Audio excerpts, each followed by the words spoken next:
but we got to really break down that Game 3, and we're going to do it tonight by playing a little What You Got Game 3 Finals Edition.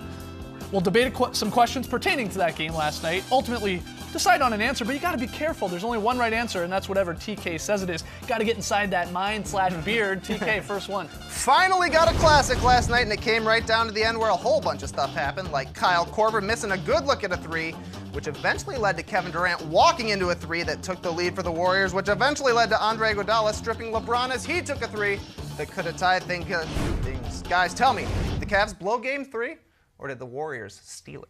The Cavs let this one slip away. They didn't score for the last 3 minutes in this game. The last 6 possessions, they came up empty after playing a fantastic game. LeBron James says you need an A++ game to beat this Warriors team.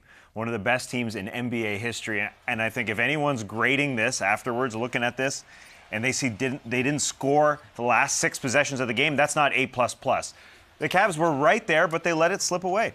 One score in those final 3 minutes from the Cavs, one stop on the other end from the Cavs in those final 3 minutes, and they probably have this thing at least 2-1. I'm with you. I'm with you. I mean, the Warriors hit some unbelievable shots and played some unbelievable defense at times, but the Warriors, their mistakes stand out more to me than sort of Golden State's defensive execution at times. And there's the breakdown.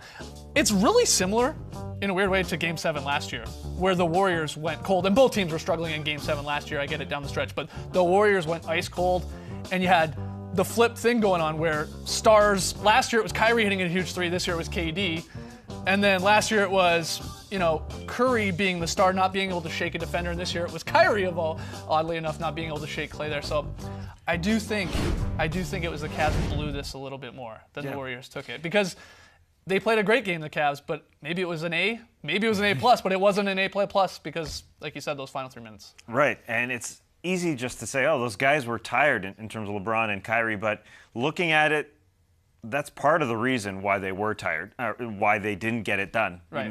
LeBron James played all but 34 seconds in the second half. Kyrie Irving played every single minute because, as LeBron James, they're top-heavy as shh. I'm not going to say the IT, but that's basically, that's part of it, right? Yeah. You saw Kevin Durant coming down the floor, and even despite that, all that being said, these guys played such a great game, scoring 39 and 38, Bron and Kyrie.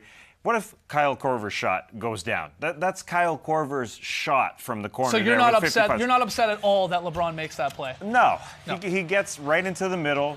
He took a couple shots within the last 3 minutes, and this one was Korver's shot. The Warriors did a great job because they were trying to get Steph Curry onto LeBron on this one, but they managed to get Kyrie back onto Korver. He definitely was there, but that's Korver's shot, and Korver said, I am going to be thinking about that shot post-game for a long, long time. And then KD comes down on the other end of the floor and buries it. I mean, that makes it a 2-possession game if Korver hits that shot with under a minute left. That's what this game is. It's inches. And if that doesn't happen, or if that does happen, then it's over. Yeah. Right? And then there's other things, too. Like the one that everyone's talking about today, of course, is that Kyrie Irving ISO on Klay Thompson, where he waves away J.R. Smith. That was the odd part, because it was looking like it was going to be set up to similar to Game 7 last year, where they got the switch. Curry was on Kyrie. He danced and hit one of the greatest shots of all time in Game 7, that huge three to put them up. But this, he told J.R. to go away, and you see J.R. visibly go, what? Why? Mm-hmm. There was a 2-for-1 situation was sort of in play as well, but really he just thought, I'll just try and shake Klay, and Klay did a great job sticking with him. And then, again, he didn't have to step so far back to make it a three. They were only down 1, and he had so much success going to the basket and finishing unbelievable shots around the rim or even getting to the line.